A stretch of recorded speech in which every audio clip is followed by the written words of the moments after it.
Hi everyone, I'm Anna, and I'm a mom, and I'm a bonus mom to 6 amazing kids, 3 boys and 3 girls. Wait, all that we're missing, we're just like the Brady Bunch, except we don't solve all of our problems in 30 minutes, like at the end of and there's an episode that ends. No, this is real life, and in real life, there's disagreements, and there's arguments, but at the end of every day, we all love each other. And with every child, we've had those conversations, and some of them have been difficult or uncomfortable. There's no topic in my family that is off the table.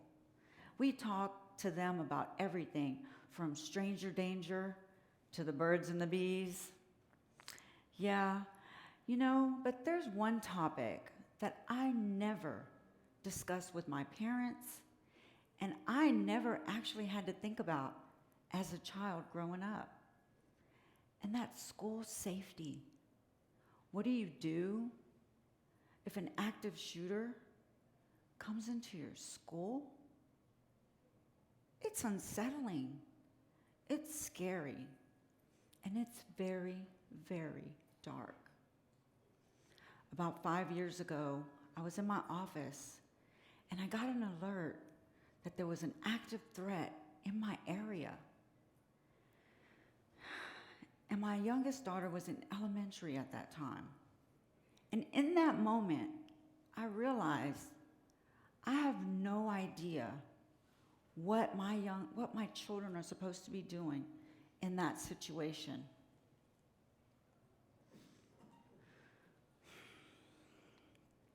And I was scared. And when I couldn't wait to get home that day. And when I got home, I gave my daughter the biggest hug. And I was just so grateful that I was able to go home and hug her that day and tell her how much I love her and all of our kids. But then I asked her, what do you do in an active threat situation? And she said, Mommy, I'm supposed to run into the classroom with my teacher. I'm supposed to get against the wall with my friends. And I'm supposed to be quiet. And my teacher will lock the door, and my teacher will turn off the light. So then I asked, how do you know if the door is locked? And she said, Mom, I don't know. And I said, okay, can you lock the door? And she said, no, Mom, I can't. My teacher does that. And I thought, okay. I said, what do you do if your teacher is not with you? And she said, I don't know. I said, wait, what do you mean you don't know? What don't you know exactly? And she said, Mom, I don't know what to do if my teacher is not with me. And my heart dropped. And my daughter was scared. She had every right to be. And she felt helpless. And as a mom, I felt helpless too. I talk to countless teachers and school administrators and first responders. And many of them, they also feel helpless. The bigger problem is that our children are expected to learn while under duress. According to research by Stockholm University, stress directly affects our abilities to create short-term memories, inhibiting our natural learning processes. Did you know in 2022, there were over 51 school shootings? That's almost 1 per week. That should bring fear and anxiety to every parent. Now, I understand that schools are in uncharted territory, and in their valiant efforts, they've begun implementing drills with children as young as 5, where they instruct them to run to the back of the classrooms and huddle together or hide. In our attempts to protect our children, we've created the exact opposite of what is necessary for our children to learn. We are creating an environment that we're invoking a level of fear that fundamentally undermines the reason they attend school. They attend school to learn, not react to a dangerous world that arrives at their doorstep. We all know fear and learning do not go hand in hand. The question I asked myself was, how can I solve this problem so that our babies can learn? And that's when I began my research, the kind of deep dive only a mother trying to protect her children can do. And I'm not talking about looking up your daughter's new boyfriend on social media. No, I'm talking about the rabbit hole of what school safety looks like today. And this is a very difficult topic to talk about. In schools, we all know what to do if there's a fire. Standardized safety training. What if there's an active shooter scenario?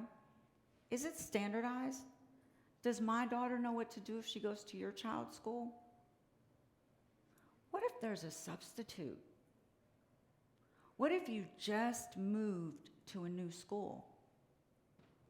Why don't we have this type of standard for our students? As a mom, I'm not satisfied. I'm not happy with the current safety situation in our schools. We must give our children back their peace of mind. Only then can we expect our teachers to be at their best and our children to learn effectively. I understand this is a very difficult topic to talk about, but we do have choices. We can choose to stick our heads in the sand and do nothing, or we can standardize safety procedures for our children so that they can go into action to protect themselves. Now, many schools across America are using the ALICE program. It's an acronym. It stands for Alert, Lockdown, Inform, Counter, and Evacuate. Where ALICE falls short is lockdown, because in most schools, the teacher is responsible for locking the door. Now, there are security staff on site at most schools, but they can't be everywhere all the time. They can't lock every door. And even some schools have procedures in place for cataloging visitors, but those only work for people operating inside the law.